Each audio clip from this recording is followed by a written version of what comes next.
Abu Nawas membakar surga. Dikisahkan pada suatu hari saat Abu Nawas berjalan keliling kampung, ia mendapati sebuah majelis yang ramai dikunjungi orang-orang. Karena penasaran, ia lalu mendatanginya. Ternyata di sana ada seorang ulama sedang menyampaikan ceramah tentang pentingnya beribadah. Abu Nawas pun tertarik dan ikut duduk di antara para jamaah. Di dalam ceramahnya, sang ulama terus-menerus menekankan kepada orang-orang agar jangan sampai lalai dengan ibadahnya. Kemudian salah satu jamaah bertanya kepadanya, "Wahai Syekh, bagaimana caranya agar kita bisa beribadah dengan khusyuk?" Ulama tersebut menjawab, "Takutlah bahwa siksa api neraka akan membakarmu.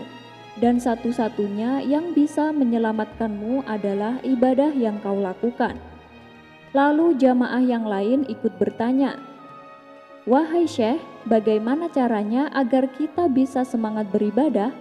Ulama itu kembali menjawab, "Yakinlah dengan ibadah yang kau lakukan. Kau kan masuk ke dalam surga.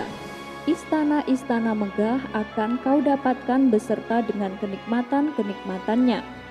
Abu Nawas yang mendengar hal itu agak kurang sependapat dengan jawaban sang ulama, tapi ia memilih untuk diam. Pada keesokan harinya, Abu Nawas kembali mendatangi majelis tersebut. Kali ini ia membawa obor api di tangan kirinya dan seember air di tangan kanannya. Ia sengaja berjalan mondar-mandir di depan majelis yang dihadiri banyak orang. Melihat perilaku Abu Nawas ini, sang ulama agak terganggu dan juga merasa heran. "Wahai Abu Nawas, apa yang sedang kau lakukan? Untuk apa kau membawa obor api dan ember air?" tanya sang ulama. "Aku akan membakar surga dengan obor ini, dan aku akan menyiram api neraka dengan air ini," jawab Abu Nawas. Tentu saja jawaban Abu Nawas membuat orang-orang di majelis kebingungan, termasuk sang ulama sendiri. "Apa maksud perkataanmu?" tanya sang ulama. "Agar orang-orang yang beribadah tidak lagi mengharapkan surga dan tak lagi mengharap agar diselamatkan dari siksa api neraka," jawab Abu Nawas. "Lalu apa tujuan manusia beribadah?" tanya sang ulama kembali. "Beribadahlah karena cinta kepada Allah dan mengharap ridhonya. Harapan akan surga dan ketakutan akan api neraka inilah yang justru membuat umat Islam menjadi semakin jauh dari cinta dan kasih kepada Allah. Oleh sebab itu aku ingin membakar surga supaya sirna segala harapan akan surga. Aku juga ingin menyiram api neraka supaya lenyap segala rasa takut umat Islam terhadap panasnya api neraka. Ketika kedua hal itu kulakukan, mungkin umat Islam akan menjadi lebih cinta kepada Allah. Karena cinta itu sendiri tanpa ada pengharapan terhadap surga dan ketakutan terhadap api neraka," jelas Abu Nawas.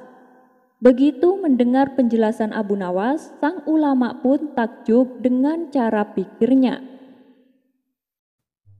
Yang penting bos senang. Selain menjadi penasehat pribadi Baginda Raja, Abu Nawas juga terkenal sebagai penyair yang ulung. Sehingga tak jarang kalimat-kalimat yang ia ucapkan beda pada umumnya, penuh kiasan dan butuh pemahaman khusus untuk mengerti maksudnya. Suatu hari Baginda Raja mengundang beberapa tokoh sufi untuk berkumpul di istananya. Tak lupa Abu Nawas juga turut serta diundang. Hal ini tentu membuat Abu Nawas merasa heran, sebab biasanya yang diundang untuk berkumpul adalah para pejabat istana.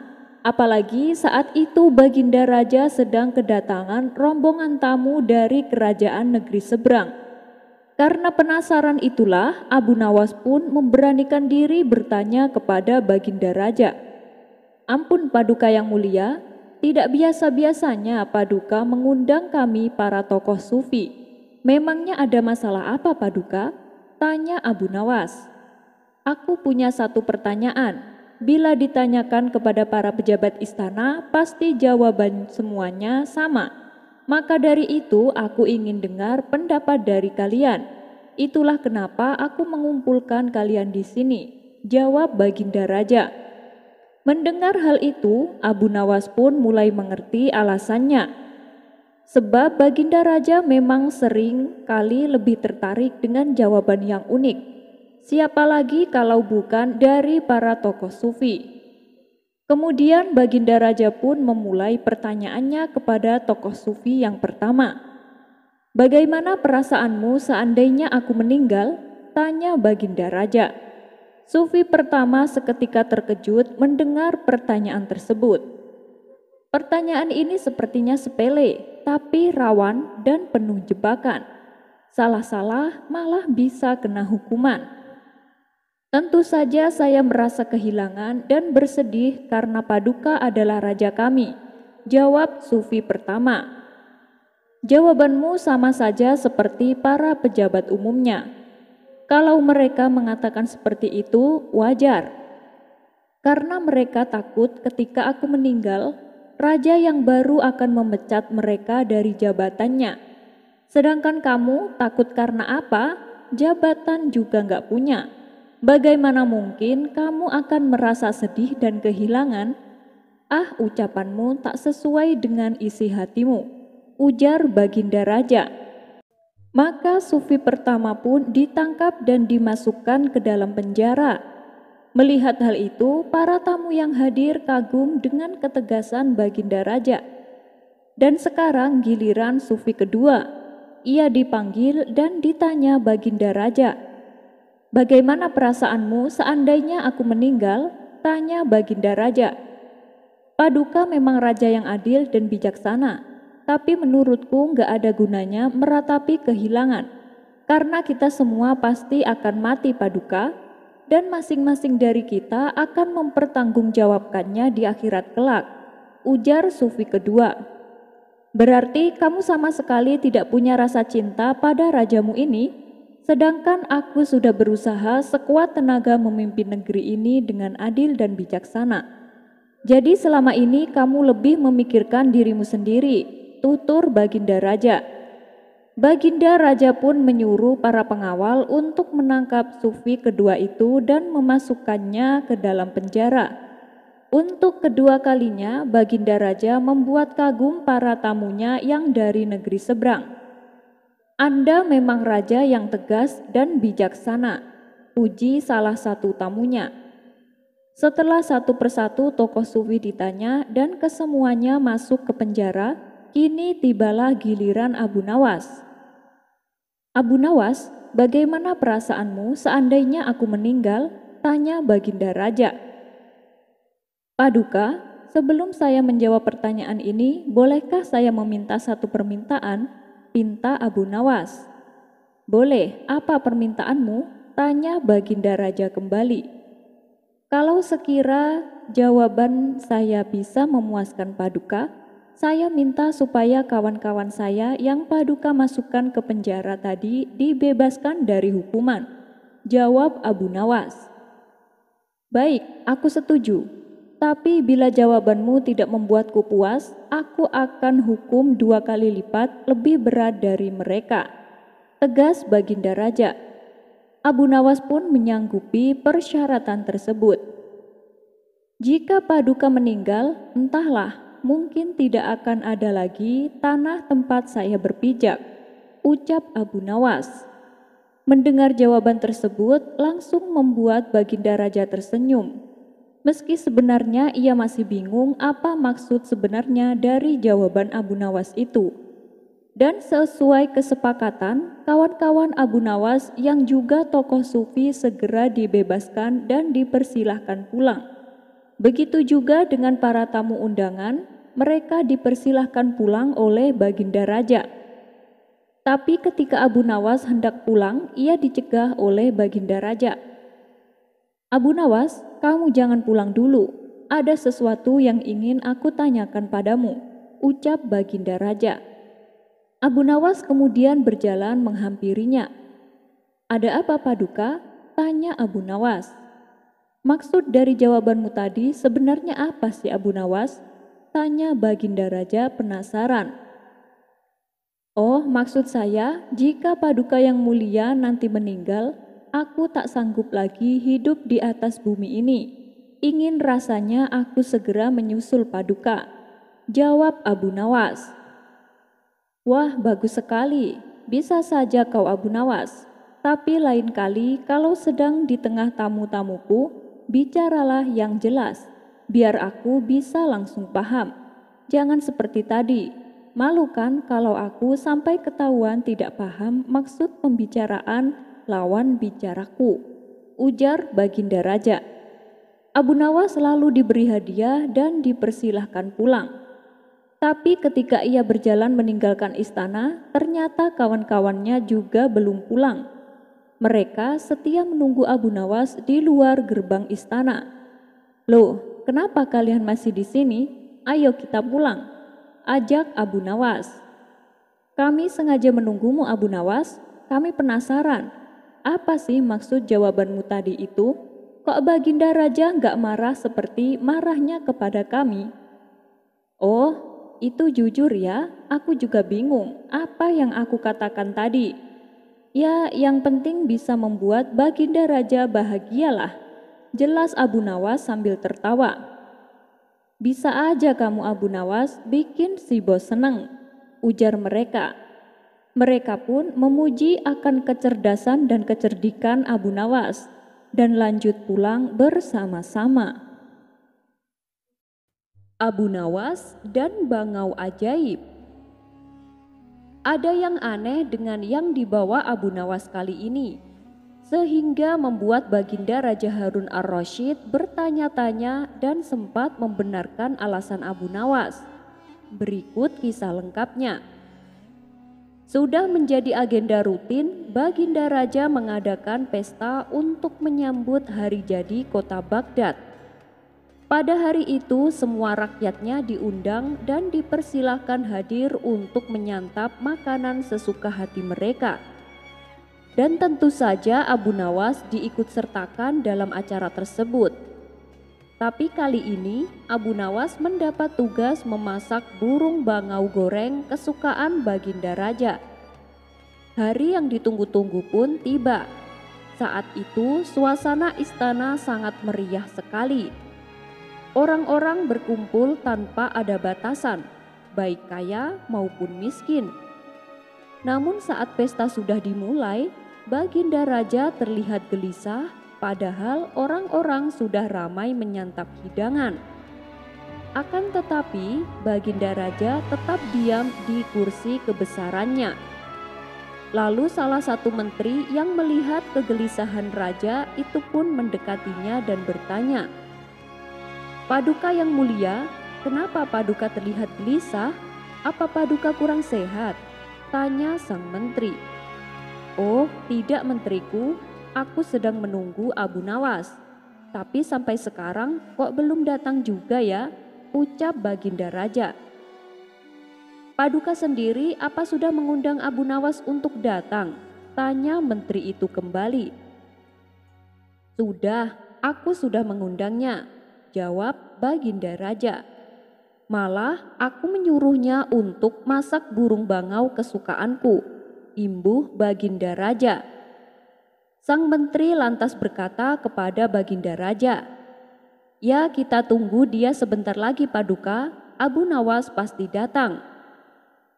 Sementara itu, Abu Nawas yang sudah selesai memasak burung bangau di rumah mulai bersiap-siap untuk membawanya ke istana. "Waduh, langit mulai gelap. Ini sebentar lagi pasti turun hujan. Aku harus cepat-cepat sampai ke istana," kata Abu Nawas sambil membawa hidangan burung bangau goreng pesanan Baginda Raja. Dan karena perjalanan yang ditempuh Abu Nawas lumayan jauh, di tengah jalan Abu Nawas merasakan lapar. "Ini perut udah gak bisa diajak kompromi lagi," ujar Abu Nawas sambil memegang perutnya menahan lapar. Mau tak mau, Abu Nawas memakan sedikit bangau goreng yang dibawanya untuk menunda rasa laparnya.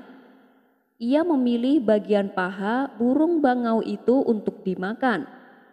Dan kini si bangau goreng itu hanya mempunyai satu paha. Singkat cerita, sampailah Abu Nawas di istana. Baginda Raja langsung terlihat ceria melihat kedatangan Abu Nawas. "Abu Nawas, kenapa lama sekali kamu? Cepat bawa ke sini makanan kesukaanku," ucap Baginda Raja kepada Abu Nawas. Abu Nawas pun lantas memberikan nampan yang berisi hidangan burung bangau goreng yang dimasaknya dari rumah. Tapi saat nampan hidangan dibuka, Baginda Raja merasa heran karena mendapati burung bangau goreng kesukaannya hanya mempunyai satu paha. Ia pun lantas bertanya kepada Abu Nawas, "Abu Nawas, ini kenapa pahanya cuma satu?" Tanpa merasa berdosa, Abu Nawas menjawab, "Ampun Paduka, burung bangau di sini memang aneh Paduka, rata-rata kakinya cuma satu. Kalau Paduka tidak percaya, coba Paduka lihat sendiri burung bangau yang di pinggiran kolam taman istana itu. Tuh kan, mereka berdiri hanya dengan satu kaki," ujar Abu Nawas sambil menunjuk burung bangau yang memang sedang berdiri dengan satu kaki. Baginda Raja pun hanya manggut-manggut mendengar ucapan Abu Nawas. Kebetulan cuaca saat itu langit sedang mendung gelap. Tidak lama kemudian terdengar suara petir menyambar. Spontan beberapa burung bangau yang ada di kolam taman istana menjadi kaget dan ketakutan. Lantas burung bangau itu mengeluarkan satu kaki yang sedari tadi ditutupi oleh sayapnya, hingga tampaklah kedua kakinya. Melihat hal itu, Baginda Raja langsung berkata, "Wah, kamu bohong Abu Nawas, mana ada burung bangau kakinya cuma satu? Tuh kamu lihat, kedua kakinya nampak semua," ujar Baginda Raja sambil menunjuk ke arah burung bangau yang sedang berdiri dengan kedua kakinya di pinggiran kolam istana. Melihat fakta itu, lantas Abu Nawas menyerah. "Oh tidak." Tanpa perlu berpikir lama, dengan entengnya Abu Nawas menjawab, "Begini loh Paduka, memang ada kalanya rasa takut yang berlebihan itu menyebabkan keajaiban Paduka. Burung bangau itu tadi ketakutan setengah mati karena mendengar suara petir. Akhirnya secara ajaib kakinya menjadi dua. Paduka sendiri juga begitu. Yang biasanya Paduka berjalan dengan dua kaki, tapi ketika merasa sangat takut di ruangan yang gelap, pasti Paduka akan berjalan dengan 4 kaki, merangkak karena ketakutan," balas Abu Nawas tak mau kalah. Baginda Raja hanya tersenyum dengan jawaban Abu Nawas itu. Kecerdikan Abu Nawas dalam mengolah kata itu sudah cukup membuat dirinya bahagia. Dan setelah makan bangau goreng bersama Abu Nawas, Baginda Raja bergabung dengan warganya untuk menikmati pesta rakyat tersebut. Abu Nawas menikahi janda galak. Dikisahkan, Abu Nawas dan istrinya tengah bertengkar hebat. Masing-masing tidak ada yang mau mengalah. Akibatnya pertengkaran pun semakin memanas.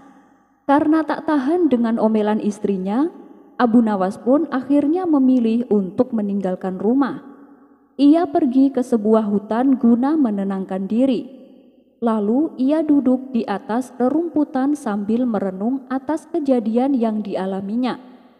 Angin pun berhembus sepoi-sepoi yang membuat Abu Nawas mulai merasakan kantuk. Tak terasa mata Abu Nawas langsung terpejam dengan sendirinya. Tiba-tiba datanglah wanita cantik menghampirinya. "Duhai suamiku, kenapa kau tidur di sini? Ayo kita pulang," kata wanita tersebut. Sontak Abu Nawas terkejut mendengarnya. "Apa? Kau tadi menyebutku suami? Apa aku tidak salah dengar?" tanya Abu Nawas. "Sudahlah, jangan berlagak bodoh. Ayo pulang, aku sudah siapkan makanan untukmu," balas wanita itu. Abu Nawas pun menuruti ajakan wanita yang baru saja dijumpainya. Ia pulang ke rumah bersama wanita tersebut. Setibanya di rumah, Abu Nawas merasa heran karena ia tak menjumpai istrinya. "Mana istriku? Kenapa tidak ada di rumah?" tanya Abu Nawas. "Kamu kenapa sih?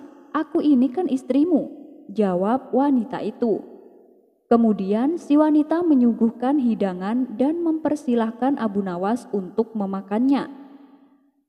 Setelah waktu menjelang malam, Abu Nawas masih saja diliputi rasa keheranan apa yang sebenarnya terjadi. "Kenapa istriku adalah wanita yang berbeda?" tanya Abu Nawas dalam hati. Tak berselang lama, wanita yang mengaku istri Abu Nawas itu mengajaknya tidur bersama. Saat mereka rebahan di atas ranjang, wanita itu mulai berbicara tentang suami pertamanya. Dia bilang bahwa suami pertamanya adalah seorang lelaki yang sangat baik dan penyayang. Abu Nawas kemudian bertanya, "Lalu aku ini siapa?" Wanita itu menjawab, "Kamu itu suami keduaku. Meskipun kamu tidak setampan suami pertamaku, tapi aku berusaha untuk menerimamu. Kamu seharusnya bersyukur mempunyai istri seperti aku." Mendengar itu, Abu Nawas merasa tersinggung. "Hei, dengar ya, kau jangan salah.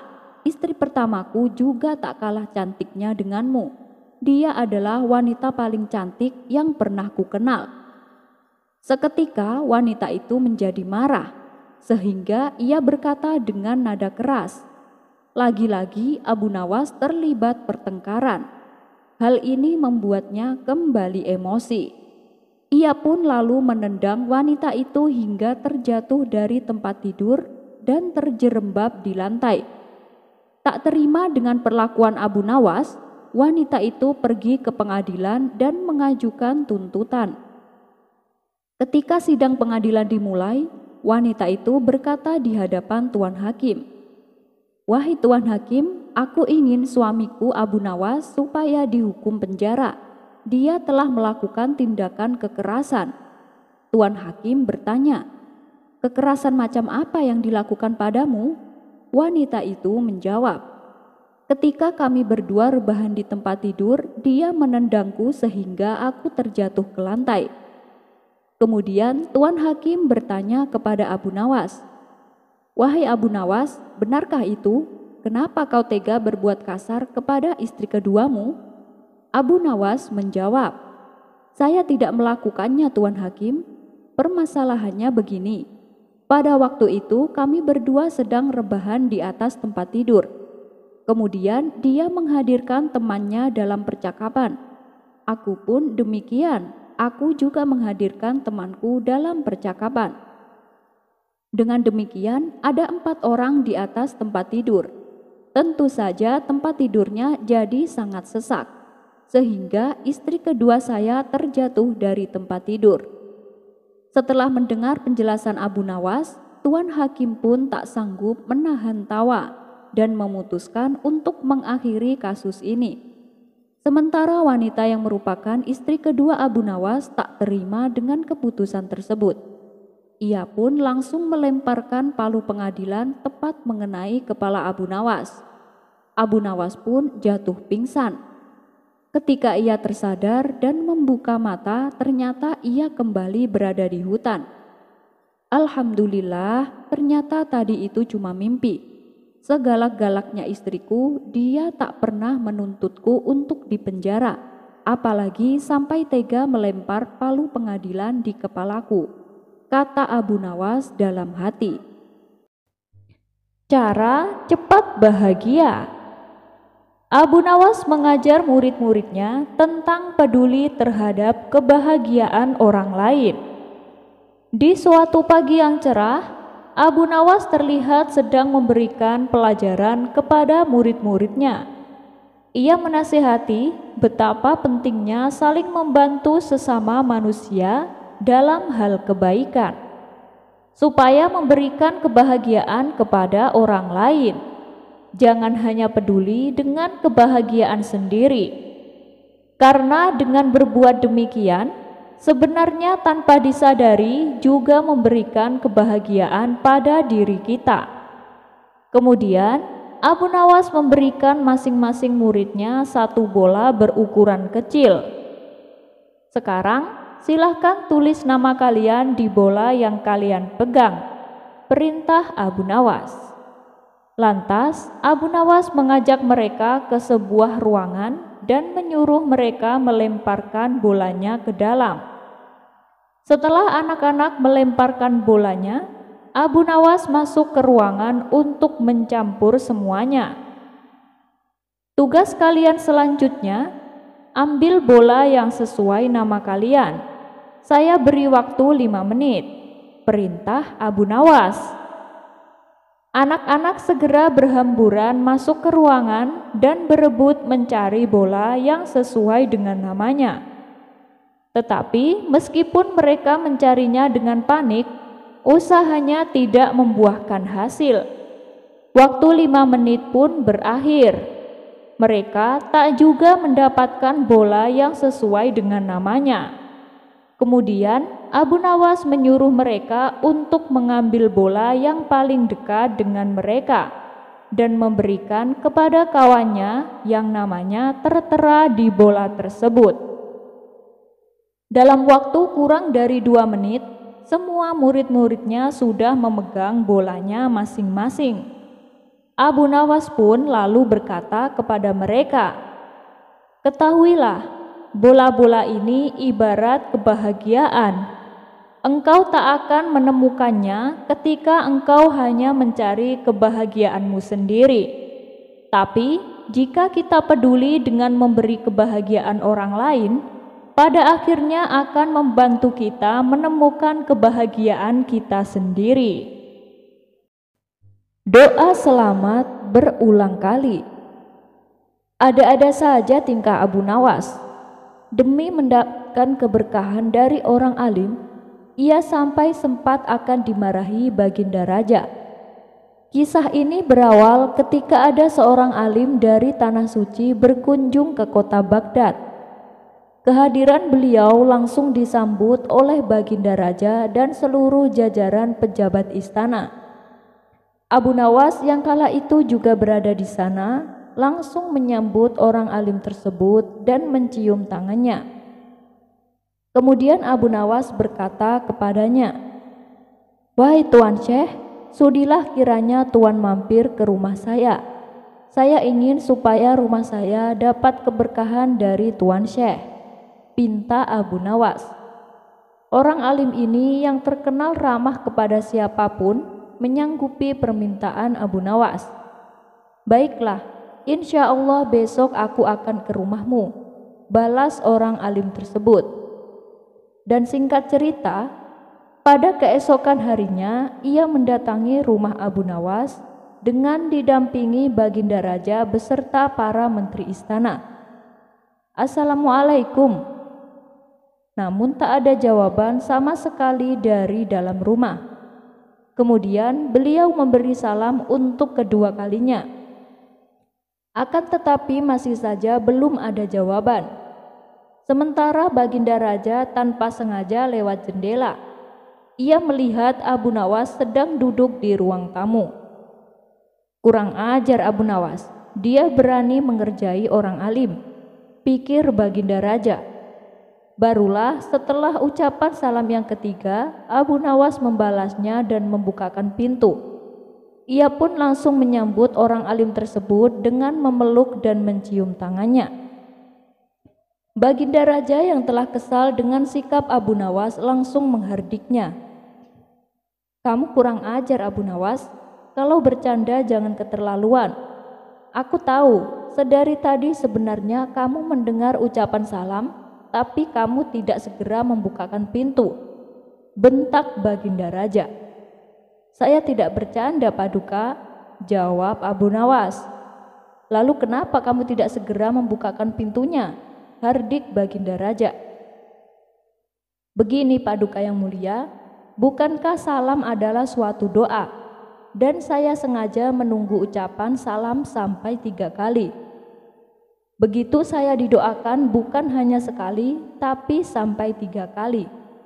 Apalagi yang memberi salam adalah orang alim, ujar Abu Nawas.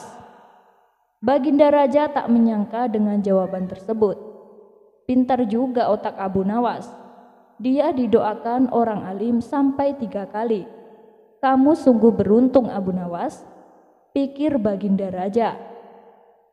Sementara orang alim yang bersama mereka hanya tersenyum penuh kesejukan. Lalu beliau pun memanjatkan doa agar rumah Abu Nawas senantiasa mendapatkan keberkahan. Drama Abu Nawas dilantik menjadi Hakim Agung.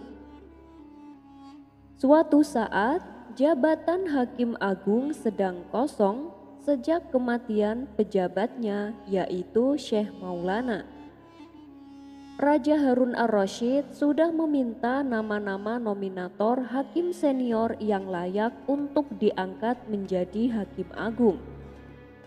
Tapi anehnya, keputusan malah jatuh kepada anak Syekh Maulana, yakni Abu Nawas, yang bukan hakim tapi memang dikenal menguasai segala ilmu kebijakan.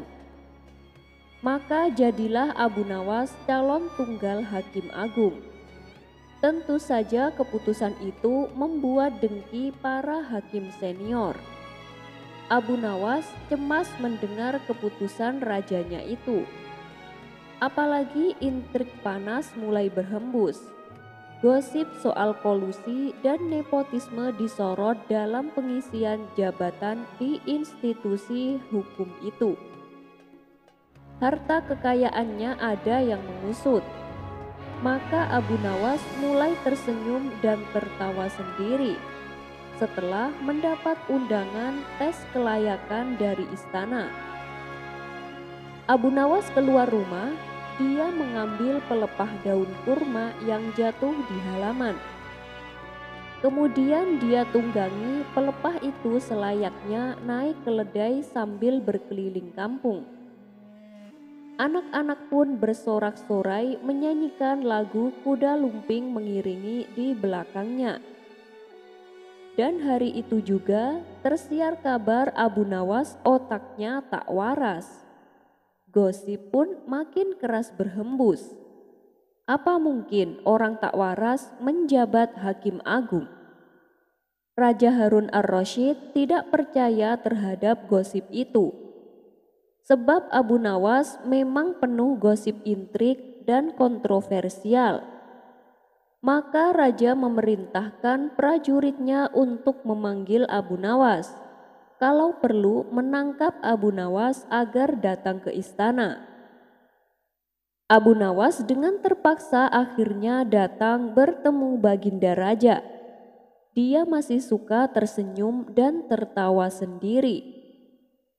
Kamu menolak undangan kerajaan. Tahukah kamu bahwa ini suatu penghinaan? Kata Baginda Raja. Saya sudah tahu, jawab Abu Nawas. Tahu apa? Sergah Baginda Raja lagi. Saya tahu bahwa terasi itu berasal dari udang, jawab Abu Nawas ngelantur. Baginda Raja naik pitam dengan jawaban Abu Nawas yang tak nyambung itu. Ini pelecehan terhadap kerajaan. Kamu tahu itu Abu Nawas? Kan saya benar. Lah menurut Anda, apa udang itu berasal dari terasi? Baginda Raja pun murka, merasa terhina dengan ucapan itu. Pasal pencemaran nama baik pun berlaku. Baginda Raja memerintahkan prajuritnya untuk menghukum Abu Nawas dengan 25 kali cambukan hari itu juga. Setelah menerima cambukan di punggung yang menyakitkan itu, Abu Nawas pun pulang. Di pintu gerbang istana, dia dihadang penjaga yang suka meminta tips. Kali ini Abu Nawas dengan senang hati memberikan semua hadiah dari Baginda Raja yang diterimanya hari ini. Maka diambilnya tongkat kayu lalu dipukulkan ke punggung penjaga itu sebanyak 25 kali. Penjaga itu pun kelenger ditinggalkan Abu Nawas. Ternyata penjaga itu melaporkan pemukulan Abu Nawas kepada Baginda Raja. Maka Abu Nawas pun diadili. Tetap dengan gaya tertawa sendiri, Abu Nawas berkata, penjaga itu selalu meminta jatah hadiah yang diberikan Baginda Raja. Hari itu dia minta juga. Padahal kan saya mendapat hadiah 25 kali cambukan. Ya maka aku beri dia 25 kali cambukan. Apakah aku salah? Baginda Raja terbahak-bahak mendengar pembelaan Abu Nawas itu. Dan Baginda Raja pun makin tahu bahwa pejabatnya suka memalak dan meminta suap. Abu Nawas lalu dibebaskan dari tuduhan. Sebaliknya penjaga itu dipecat. Tapi Baginda Raja tetap meminta Abu Nawas segera dilantik menjadi Hakim Agung menggantikan bapaknya. Tak mungkin Baginda Raja membatalkan keputusannya. Mendapat tekanan itu, Abu Nawas kumat lagi gilanya. Kali ini dia mengundang orkes dangdut di kuburan bapaknya, bernyanyi dan berpesta di atas kuburan. Masyarakat heboh, gosip mendidih. Calon hakim agung penyakit gilanya makin tinggi. Tapi ada juga yang kasihan karena menduga Abu Nawas stres ditinggal mati oleh bapaknya. Intrik makin memanas. Pejabat istana berkumpul untuk mendesak Baginda Raja agar membatalkan pengangkatan Abu Nawas menjadi Hakim Agung. Baginda Raja pun terpaksa menuruti dengan memilih satu di antara hakim senior lalu mengangkatnya. Mendengar berita ada pengangkatan Hakim Agung baru, Abu Nawas mendadak sembuh total, otaknya waras lagi. Tetangga dekat Abu Nawas ada yang bertanya, kenapa Abu Nawas membuang kesempatan menjadi Hakim Agung dengan berpura-pura gila? Abu Nawas lalu bercerita bahwa dia pernah dipanggil bapaknya menjelang kematiannya. Dimintanya Abu Nawas mencium telinga bapaknya. Abu Nawas mendapati telinga kanan berbau harum, sedangkan telinga kiri berbau busuk. Ya itulah susahnya menjadi penegak hukum. Aku berusaha berlaku adil sehingga telinga kananku berbau harum. Tapi masih ada saja ketidakadilan yang tanpa sengaja aku buat, sehingga membuat telinga kiriku berbau busuk. Ujar Abu Nawas menirukan kata bapaknya. Ya karena itulah aku tak mau menjadi hakim. Karena aku khawatir dua telingaku berbau busuk semua. Ujar Abu Nawas. Tetapi hanya berselang 1 tahun, Hakim Agung yang sebelumnya dilantik meninggal dunia. Dalam mencari pengganti Hakim Agung, Baginda Raja pun masih sangat percaya dengan kemampuan Abu Nawas untuk dilantik menjadi hakim. Berbagai usaha Baginda Raja lakukan untuk membujuk Abu Nawas agar mau menjadi Hakim Agung. Mulai dengan cara merayunya sampai dengan cara paksaan. Namun Abu Nawas selalu saja menolaknya. Hingga pada suatu hari Baginda Raja mendatangi rumah Abu Nawas. Abu Nawas, aku tidak mau tahu. Pokoknya kamu besok harus ke istana dan bekerja menjadi Hakim Agung. Kalau sampai nggak datang, kamu dan keluargamu akan aku usir dari Baghdad. Ancam Baginda Raja. Setelah berkata demikian, Baginda Raja langsung kembali ke istana tanpa menunggu jawaban dari Abu Nawas. Dan selepas kepergian Baginda Raja, sang istri menjadi khawatir. Suamiku, lebih baik kau turuti saja permintaan Baginda Raja, daripada kita harus diusir dari sini, kata sang istri cemas. Abu Nawas hanya bisa terdiam. Sungguh keterlaluan Baginda Raja, ia berlaku sewenang-wenang, kata Abu Nawas dalam hati. Abu Nawas pun merasa bingung. Kalau ia menolak menjadi hakim, ia kasihan melihat istri dan anaknya terusir dari kota Baghdad. Sedangkan kalau ia menerimanya, ini bertentangan dengan hati nurani. Dan ia tak ingin kejadian yang menimpa sang ayah juga akan menimpa kepada dirinya. Tidak berapa lama kemudian, muncullah ide cemerlang di benak Abu Nawas. Istriku, kamu jangan khawatir, besok aku akan ke istana untuk menjadi hakim, tutur Abu Nawas. Sang istri yang tadinya gelisah kini tersenyum bahagia. Pada esok paginya, pergilah Abu Nawas ke istana untuk menjalankan tugas. Melihat kedatangan Abu Nawas, Baginda Raja merasa senang karena mengira ancamannya telah berhasil. Tetapi dalam hati ia masih ragu. Jangan-jangan kedatangan Abu Nawas untuk mengajukan keberatannya. Dan untuk meyakinkan hal itu, Baginda Raja lalu bertanya, Abu Nawas, kau datang ke sini untuk menolak menjadi hakim atau menerima menjadi hakim? Dengan tersenyum, Abu Nawas menjawab, hamba siap menjadi hakim Paduka yang mulia. Mendengar hal itu, Baginda Raja pun merasa lega. Baiklah Abu Nawas, sekarang duduklah di sampingku, perintah Baginda Raja. Ketika keduanya sedang asyik berdiskusi, datanglah seseorang mengadukan persoalan menyangkut tetangganya. Setelah mendengar dengan seksama keluhan orang tersebut, Abu Nawas memberi keputusan. Sepertinya pendapatmu tentang tetanggamu itu benar adanya. Selepas kepergian orang itu, gantian tetangganya datang untuk melapor. Ia juga mengadukan persoalan menyangkut pelapor sebelumnya. Abu Nawas pun mendengarkan dengan seksama keluhan dan laporan tetangganya itu. Setelah selesai mendengarkan, Abu Nawas kemudian berkata, apa yang kau laporkan dan yang kau ceritakan itu sepertinya pendapatmu tentang orang itu benar adanya. Sementara Baginda Raja yang sedari tadi mendampingi merasa heran dengan keputusan Abu Nawas.